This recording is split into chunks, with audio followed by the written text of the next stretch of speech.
पवित्र अक्षय तृतीय बस्ता ब्लॉक मथानी ठारे बाहाघरर 20 वर्ष पूर्ति उपलक्षे रक्तदान शिविर करी चर्चा रही समाजसेवी।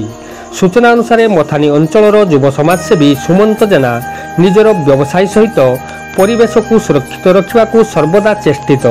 सरकारी हेउ बा बेसरकारी फांका जगह मानकरे गछ लगाइबा लोक माननकु सचेतन कराइबा मुख्य काम। तेबे तांकर बाहाघरर 20 वर्ष पूर्ति उपलक्षे रक्तदान शिविर करी अनेक प्रशंसा साउंटिछंती। आजिर रक्तदान शिविर को विधायिका सुभाषिनी जेना उद्घाटन करी एभली महत् कामरे जड़ित थिबा दंपति को जगन्नाथ सर्वदा आशीर्वाद करंतु बोली मत व्यक्त करथिले।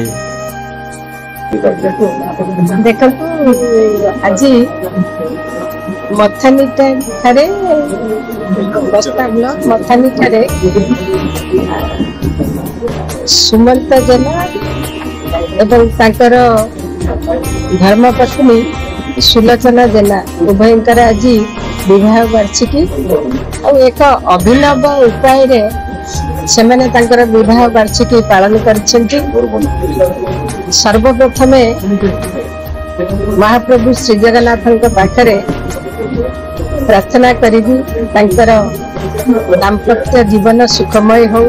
मो सुमंत कुमार जेना मोर धर्मपत्नी सुलोचना जेना आज अक्षय तृतीया आज भली दिन में आपंकर विवाह वार्षिकी आज कौन पे निष्पत्ति नेले रक्तदान शिविर करेगा। निश्चित भाव में आज जेहेतु गोटे अत्यंत पवित्र दिन अक्षय तृतीया से उपलक्षे आम आज 20तम विवाह वार्षिकी संयोग वर्षटा पड़ुछि।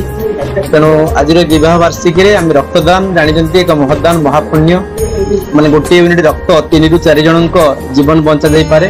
तेणु आम यही अभिनव प्रयास जरिए समस्त आह्वान करने चाहूचे कि आपण मैंने बहुत संख्या रक्तदान करूँ। खाली बालेश्वर ने ओडिशा को रक्तदान क्षेत्र में सारा देश में एक अग्रगण्य राज्य भाव परिगणित करूँ।